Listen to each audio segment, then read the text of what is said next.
Donc c'est le genre de petite balade que j'adore faire quand je suis comme ça en virée. Euh, Déjà parce que c'est très joli et puis c'est le plein air quoi. Donc voilà, j'essaye de vous en faire profiter un peu. Il y a une semaine là j'étais dans les Corbières et en fait j'étais dans un super joli coin. Mais il faisait tellement de vent, et puis il faisait froid aussi, même un peu de pluie par moment, que j'ai bougé. Finalement, c'est très très bien d'être venu ici dans les Alpilles. Mais en termes de vent, c'est pas mieux. Et puis le froid est quand même assez piquant également. Je regrette pas trop, hein, de toute façon, ça me fait voir du pays. Et puis voilà quoi, on n'est pas malheureux, hein. On va pas se plaindre. Le seul truc c'est que c'est quand même compliqué pour tout ce qui est disons propreté quoi. Parce que autant pour faire la bouffe ça me gêne pas de rester dehors quand il pleut pas évidemment. Même s'il fait froid quoi, c'est pas trop gênant.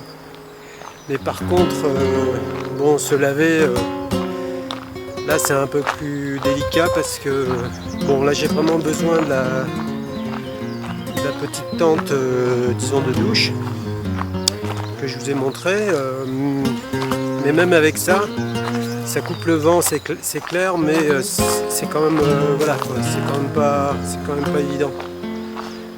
Je m'adapte, hein. J'ai passé en fait pratiquement un mois ici dans ce site, c'est Saint-Paul-de-Mosole à Saint-Rémy-de-Provence. Vous voyez derrière moi le mont Gossier, donc, qui est une petite montagne des Alpilles, à peu près 300 mètres de haut. Et donc Saint-Paul-de-Mosole, il y a les antiques. Ce sont des éléments en fait, qui ont été érigés par les Romains. Donc il y a un mausolée, et puis il y a également un arc de triomphe qui ont été bâtis il y a 2000 ans, quoi, un tout petit peu plus. Et puis d'autres vestiges, comme la cité antique de Glanum, redécouverte donc il y a à peu près une centaine d'années, qui a également dans ce site de Saint-Paul-de-Mosole un asile en fait, qui a abrité Vincent van Gogh. C'est un ancien monastère. Alors ce qui est vraiment très très émouvant, c'est que Vincent van Gogh a peint énormément de choses ici, comme les oliviers, les iris, les fameux iris, et puis il a peint également ce mont Gossier qui est derrière moi. Vous pourrez très facilement retrouver des peintures, et notamment où on voit à la fois le mont Gossier et puis donc ce qu'on appelle la roche percée ici. C'est une falaise en fait qui comporte deux trous à travers desquels en fait on peut admirer tout le panorama de Saint-Rémy-de-Provence et les Alpilles. C'est vraiment très spectaculaire. Il y a beaucoup d'éléments d'histoire, comme je vous le disais, dans Saint-Rémy-de-Provence, l'habitation où est né Nostradamus, qui a écrit les prophéties, que peut-être certains d'entre vous connaissent, mais qui est une sorte de best-seller pour ceux qui aiment les récits un petit peu hermétiques et puis prophétiques.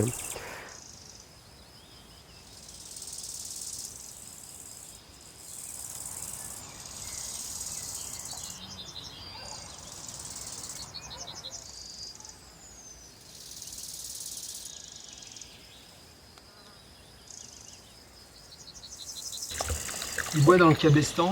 Ouais. Dans la coupelle du Croix d'Arrêt. Ouais. Ah ouais, c'est ça qui empêche le retour. Oui. Ça c'était le trou de la carrière là. Ouais. Des mules qui tournaient en rond, ou des hommes qui poussaient là où on pouvait atteler. Mais ça levait des blocs de plusieurs tonnes, ouais. Ah ouais. Voilà, on voit là, c'est des petits bonshommes qui poussent, tu vois, c'est vu en plan. Oui, parce que vous avez été 14. Ouais. 14 enfants, c'est fou, hein. C'est dingue. Hein. On s'est réunis que 2 fois. C'est difficile à être tous à la fois. Ouais. Entre 2 avions. Bon. Bien sûr. Et combien d'écart entre le plus âgé et le plus jeune ? Le plus âgé, il est né en 1925 et le plus jeune en 51, il y a 26 ans. Ah ouais, oh là là, mais bravo ta mère. Hein. Ouais, elle était sacrément vaillante parce qu'elle jouait encore au tennis après avoir fait 14 enfants. Elle, ça a été une bonne alpiniste, de Varap. C'est dingue. Hein. Tardivement même encore, elle était étonnante. Il avait fait des études supérieures et il avait terminé après en option pour finir en faisant Supélec, l'école supérieure d'électricité à Paris, qui en plus, parce qu'il avait un diplôme de centrale. À 23 ans, il bourlinguait déjà pour des compagnies qui ont été rachetées par Péchinet pour installer justement des petites ressources hydrauliques. Et puis, donc, il crapahutait, puis il dessinait des plans pour faire des petits barrages.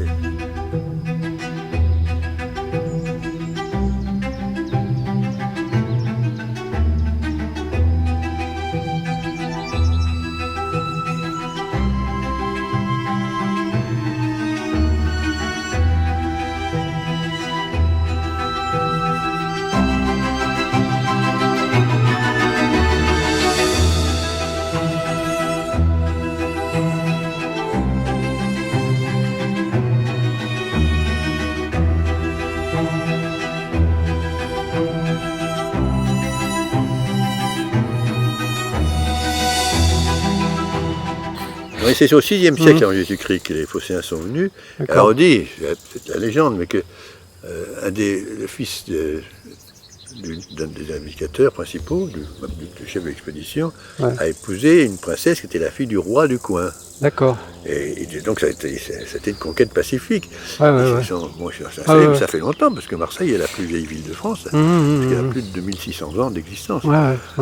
Ils ont essaimé à l'intérieur du pays, parce que 6 siècles avant Jésus-Christ, ils n'ont pas resté là à rien faire. Ils se sont multipliés, ils ont bien intégré avec la population locale, avec les Saliens, les Château-Ligures et tout.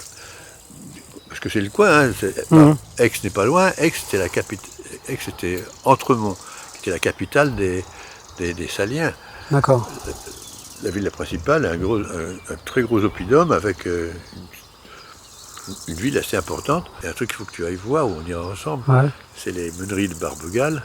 7 étages successifs de moulins à eau pour moudre le blé qui venait de tous les environs. Et ça, donc, ça datait de... ça, c'est de la colonisation romaine. Après, ils ont commencé dans le 3e siècle, le 3e siècle avant Jésus-Christ. Enfin, c'est venu très progressivement, parce que forcément, ils ont fait des incursions un peu, puis après, ils ont commencé à faire des routes. La voie domitiale avait commencé à être faite parce qu'ils voulaient éviter justement le sud de la Provence. Il y avait quand même des bagarres, là. Ils étaient bien défendus. C'est parti, quoi. C'est un diable qui traîne.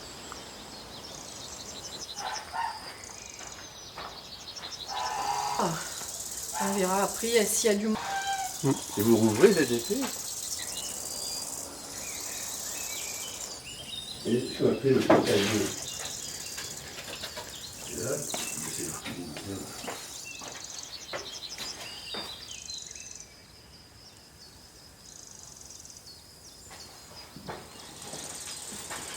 un truc. Ah oui, le studio, là, ça va dire que j'ai travaillé dans le coin, Fléau et le Foucault. Ah oui. Tu vois, il fait des repas, là, le copain, là.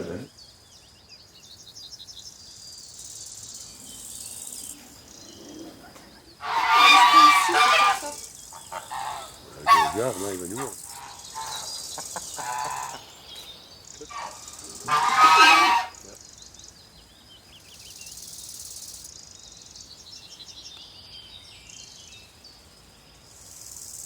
Beaucoup de gens croyaient, moi aussi, que c'est simplement un témoin, quoi, qui avait été laissé volontairement pour montrer le niveau du sol initial au fur et à mesure qu'on creusait, quoi. Il n'a pas été érigé, mais il a été créé en... Laissé, quoi, en fait. Voilà, ils l'ont pas laisse. Bon, ils ont fait venir un architecte qui est également archéologue. Ils ont fait une mission. Il a fait construire un échafaudage autour il y a quelques semaines de ça. Et c'était fait pour avoir un point d'amarrage pour leur treuil. C'est un truc qui... Ouais, c'est un cheveu. Ouais.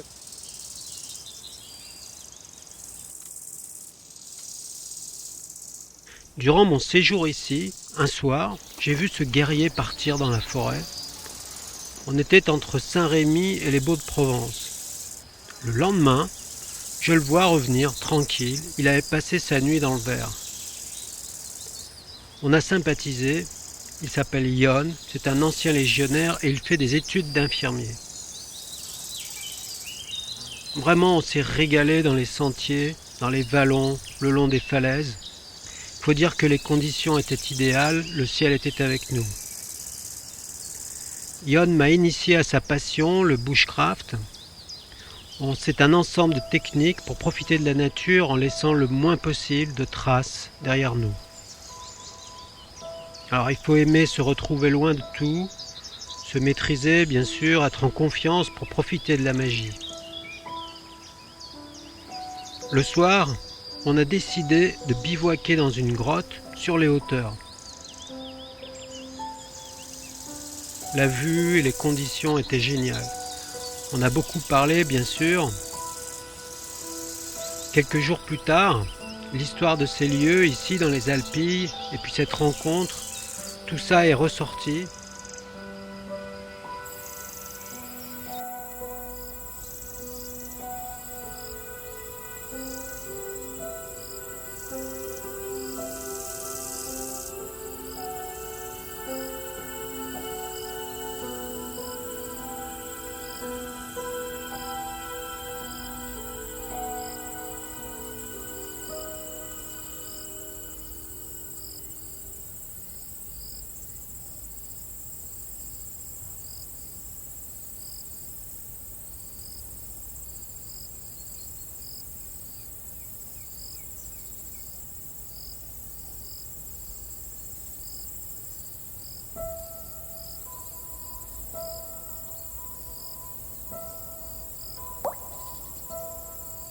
Guerrier sans victoire, sans gloire.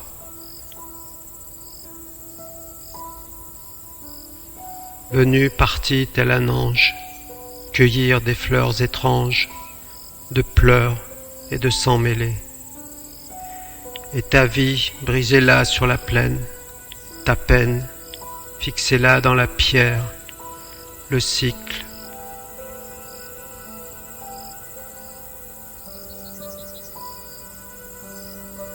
À la vie, à la mort, Michel de Notre-Dame, tu voulais soigner les corps, les âmes, des quatrains tes récits sur le monde hermétique, pas de cantique, d'apocalypse.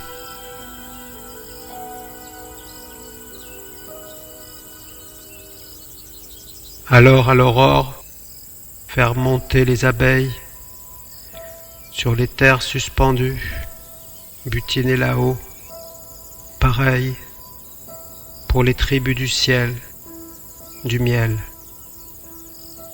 Ça crève les yeux. Encore un effort, centurion perdu, druide étoilé.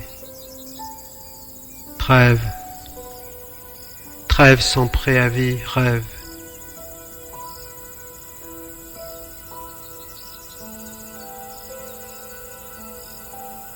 À l'amour, à l'ami, Vincent Van Gogh, chercheur de lumière, tu faisais des prières en couleur pour soigner tes peurs, tes douleurs, pour sentir ton corps, le retenir. Mais t'es mort avant.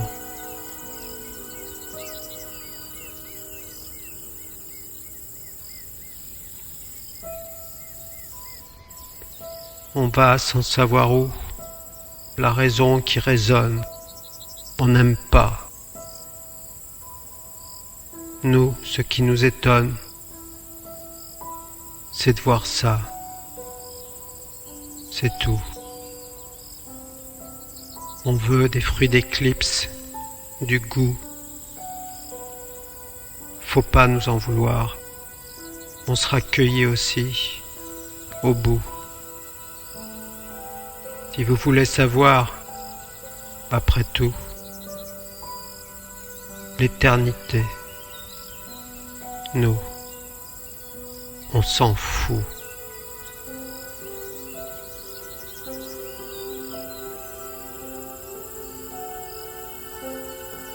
Alors, à l'aurore, faire monter les abeilles sur les terres suspendues, butiner là-haut, pareil, pour les tribus du ciel, du miel. Ça crève les yeux. Encore un effort, centurion perdu, druide étoilé. Trêve, trêve sans préavis, rêve.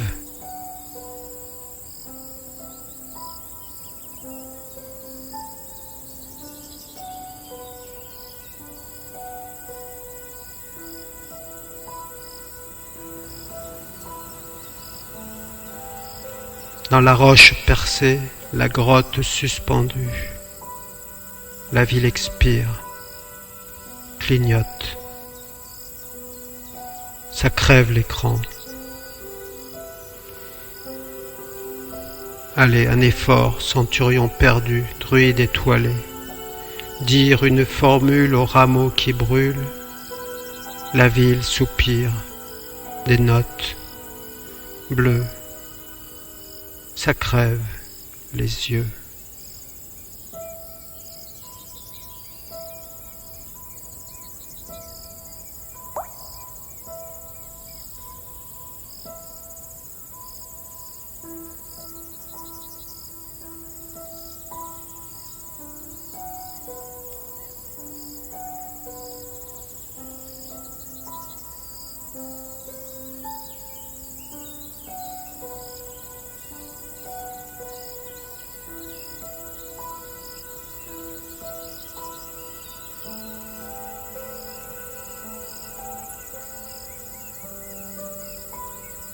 Sur les terres suspendues, pour les tribus du ciel, ça crève les yeux.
Et je vous dis à très bientôt. Ciao, ciao.